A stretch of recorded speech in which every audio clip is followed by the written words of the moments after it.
Hi Pooja. How are you all? Should we start?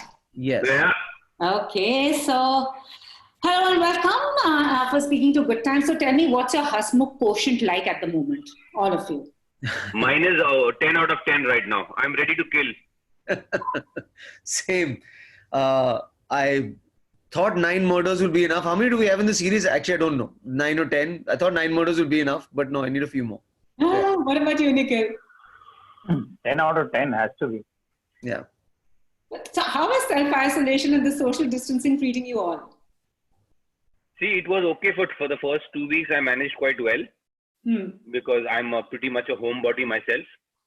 But now it's getting, I'm ready to tear whatever little hair I have left on my head. I think for me, comedians are pretty well trained for social isolation. We travel and sit alone in hotel rooms and come out for 1 hour in the evening. So I'm trying to do like an online gig every night, and then that's what I focus backwards from. That's my structure. I know I have a show every night on Zoom. So yeah. As we were discussing, it's like kabhi khud pe, kabhi halat pe rona hai. So it's the best time to create comedy because humor is the only thing that can sustain us. Yeah, everybody is an influencer now, apparently. So everybody has a yoga channel, everybody has an Instagram live, everybody has a cooking this thing. So I think the people who hate this virus are actual influencers because it's taken their career away. We're all influencers now. So talking about Hasmukh, that's what we are discussing here, is tell us a bit about it. So Veer, it was apparently your idea, along with Nikhil Dwivedi, and you put Nikhil Advani. Nikhil Advani, sorry. Yeah. Nikhil Dwivedi is a singer or is a cricketer? I'm not sure. No, he's an actor.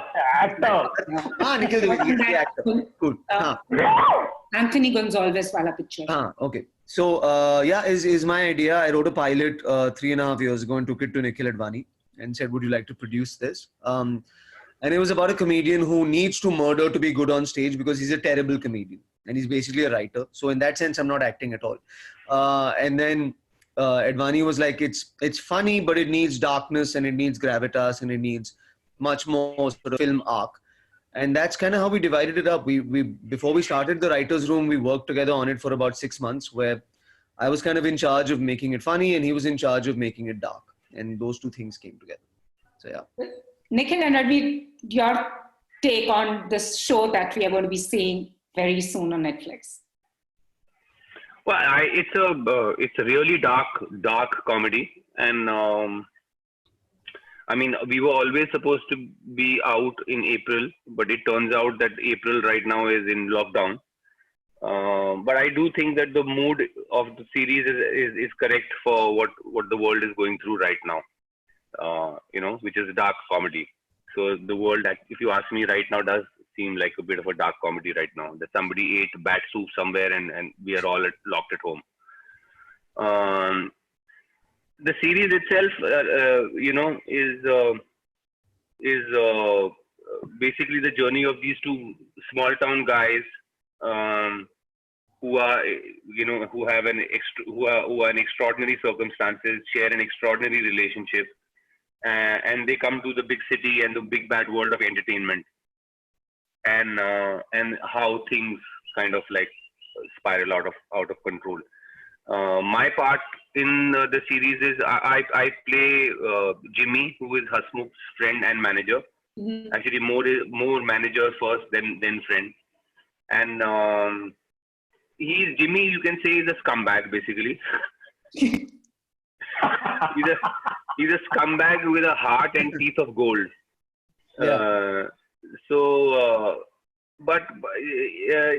it's basically the journey of these two people in the big bad world of TV comedy shows. Nikhil, you're the quieter one, quietest. Well, always the actors are top most. So basically,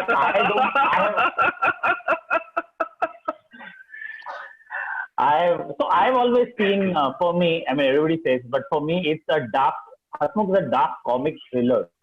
And the thriller part of it is most important because actually, if you see when you see the show and the way the show progresses, it's actually a thriller.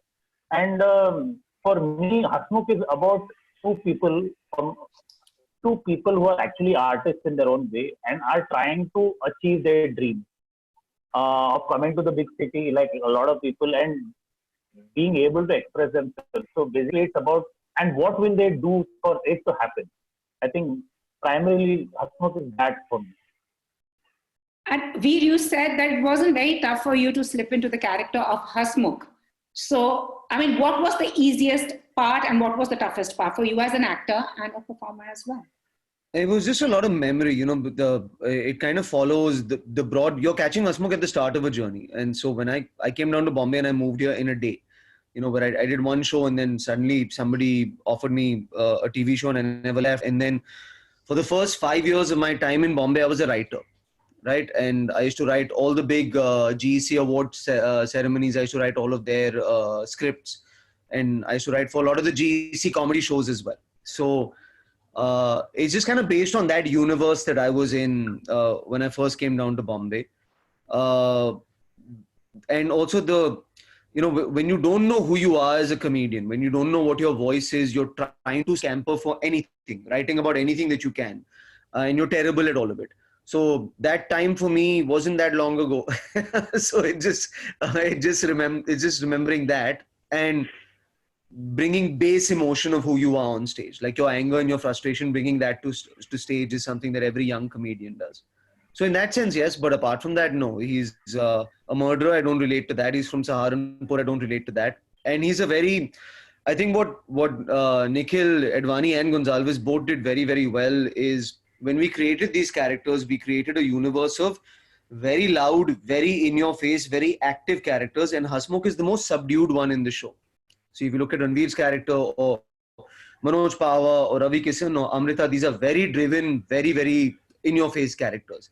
And he's largely responding to what these people are doing. So in that sense, it made it quite easy. Actually, you're a very strong voice now. So, I mean, the time when you say that you were finding your voice, it's a little difficult to grapple now. So, and also like you are the quieter one in it. How would you now describe yourself then and now? What's the change you see in yourself now? Changing. I'm not, Johnny Lever is the best that Johnny Lever has ever been. If you go see Johnny Lever today, it is the best Johnny Lever you'll ever see.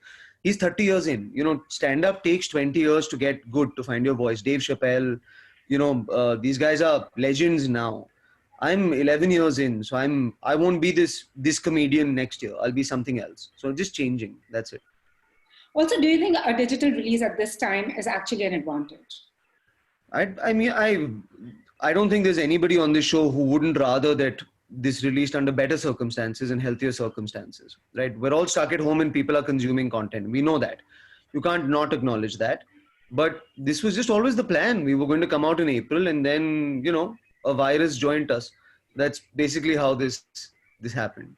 And drove us batshit crazy since everybody is bad and everybody's collecting toilet papers. So what do you think after COVID, this is to all three of you, is going to be the new normal? Because our lives are going to change big time. Or maybe not. I think we'll do more video calls than ever.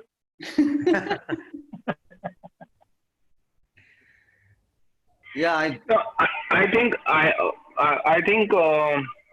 social distancing is going to stay for a while, which is a good thing, especially in India. Because India is one place I knew where even if on the ticket counter there are only two people in line, they will still stand like this next to each other. Because we have no sense of personal space. So if as Indians, I think it'll be a blessing in disguise if social distancing stays longer for a few years and we can inculcate this in the general population overall. But I think one good thing we can take away from this as a country, as a people, if we can just learn self-discipline in this moment, if we can imbibe that into our culture from here on, I think COVID can actually be a blessing. And what will be the new normal? I think people are still trying to figure out what the new normal is going to be actually for different industries, including ours. I am full of apprehension. I am full of anxiety about the future. I guess everybody is. But yeah, there's definitely going to be a new normal even after this lockdown ends. Veer. I think for me, just a consciousness of sorry, my dog is scratching. 1 second. What? Oh, where is he? It'd be nice if he joins us. There he is. Right there. What's he called? Huh? What's he called? So, Dr. Watson. So, I think there's also a consciousness of the fact that your actions affect other people. You know, that's like I had a conversation with one of my neighbors who lives 2 houses down, right? And he was going for a walk. And normally, him going for a walk doesn't affect my life in any way, shape, or form. But he's a young guy, and I try to tell him that, you know, you're putting other people at risk when you go from house to house to say hi, etc., etc. So, the fact that you really are existing alone in your house, but you don't actually exist alone. You're part of a larger union that needs to band together in some way, shape, or form is important. So, you know, 3 of our neighbors had to have a conversation with him saying, listen, put a mask on.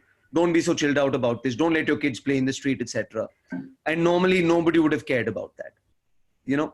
So just that you're part of a larger union, I hope that stays, you know. Also, so I had asked a few people to send in their questions. So I got two. One is, how is Hasmukh different from what we've seen before? And the other is your favorite meme or joke that you've heard in these dark times.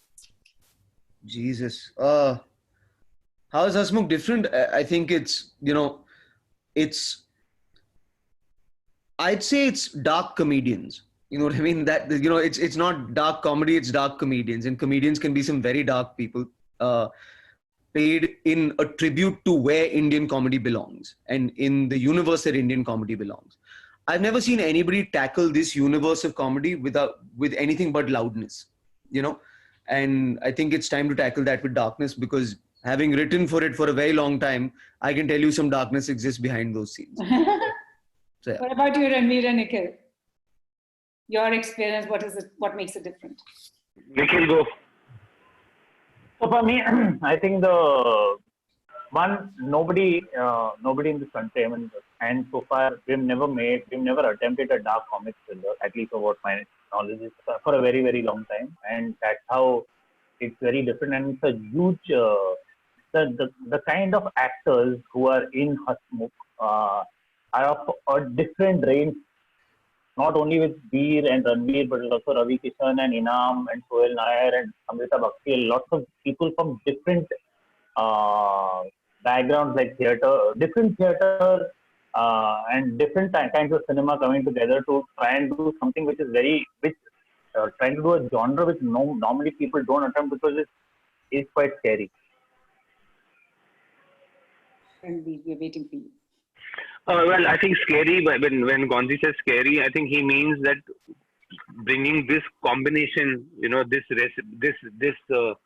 combination of ingredients for this recipe is not very common at all. You know, there's the thrills, there's the dark comedy, the character, the world that it's set in, which is, you know, the big bad world of entertainment. So it's doing a lot of things in layers. And like at one level, like Gonzi said, that is, you know, it's a thriller. And I like to think that at some point it becomes a satire on the entertainment industry. The way Jimmy, the relationship between Jimmy and Hasmukh, you know, the manager performer relationship. Then once they come to Bombay and you know, they get involved in this big TV comedy show, other characters that are in there. So it becomes a satire on the big bad world of entertainment as well. So yes, of course, it's very different. It's not an easy, you know, it's a tightrope walk. It's not an easy line to walk on. But we've tried, and fingers crossed, hopefully people will like it. Neil, what's your favorite fantasy during this lockdown? This is another question that came. Like a Nizam roll, yeah, from Delhi. You know, double mutton, single egg, Nizam roll from Inner Circle in Delhi. I'd love to get one of those. But yeah. Ranveer, what about you? What's your favorite fantasy during this time? That's very difficult. Yeah, no, favorite fantasy right now. I'm full of, all I do is fantasize all day now. My favorite fantasy will be, like I said, just to be able to walk in a market and buy things at normal prices and with normal availability is a fantasy right now. Even tomato and kanda will be okay, yeah. Yeah, I'm really telling you, just the normal life is a fantasy now after 3 weeks. Veer, who would you want to self-isolate with, dead or alive? The people I'm self-isolating with right now, my wife and my dog, and I'm thankful that both are alive. I don't think they'd be much fun if they were dead, you know. So yeah, I'm where I need to be. Nikhil.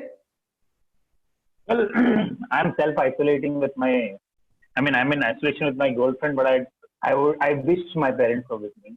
Even though they live in Bombay itself, but I have not seen them for over a month, and I'm a little worried about them. Ranveer? Well, I'm with my dad and my son, but I would love to have my brothers here. They don't live here, though, unfortunately. But I'm sure things would be much easier if we were all together. Yeah. It would be more fun. Thank you so much. So any favorite meme or joke that you've heard that we all can laugh? Just watch Wait, her. That's it. Yeah, let me open my meme group. Your pandemic meme joke book. But lastly, what's that one takeaway from this lockdown, one positive or negative thing, since everybody's also self-introspecting? Anything that you've learned or unlearned? I'll tell you. See, I got this meme where Ross from Friends is trying to teach what's his name? Joey. He said teach him how to say hydrochloroquine, right? Oh, Hydro. You seen that? I've heard of it. Yeah. Yes, he says hydro and he says hydro. He says chloro. He says chloro. He says quin. He says hydrochloroquine. He says China. So lastly, So, guys, yeah. what's that one takeaway from this lockdown? A good or bad thing that you're going to take away with? I appreciate my balcony a lot more now because Modi ji keeps sending me to my balcony every now and then, and I didn't spend enough time on it. So, अभी कभी जाते रहता हूँ यार, कभी बत्ती जलाता हूँ, कभी थाली बजाता हूँ. अभी next देखते हैं क्या होता है. But I actually do appreciate my balcony more because it's my one connection to the outdoors. Yeah. So, Nikhil and Ranveer. Go, Nikhil. I think he's frozen. Has he fallen asleep? Nikhil, Yeah. come on, answer a question. One takeaway from this lockdown. Well, I've just realized that I can cook endlessly. Oh, Because I've been cooking since last 3 weeks, so I've just discovered that I can cook endlessly. I thought I could just cook once in a while. So I can survive by myself. I'm beginning to understand the value of it. Ranveer. Well, my big takeaway is that I'm a homebody, and I even when there was no lockdown, I'm not very fond of going out, and I only if needed I go out. But this lockdown has shown me that even I have limits. There is a time when even I can't stay at home any longer. I need to go out, do things, and I'm fast approaching that limit. Anyway, I hope the May of the 4th is with us. Yeah. And may the force be with us. Thank you so May the much. And we need the love. Thank you. All the very best. Thank you, guys. Thank you, Pooja. Thank Thank you. you so much.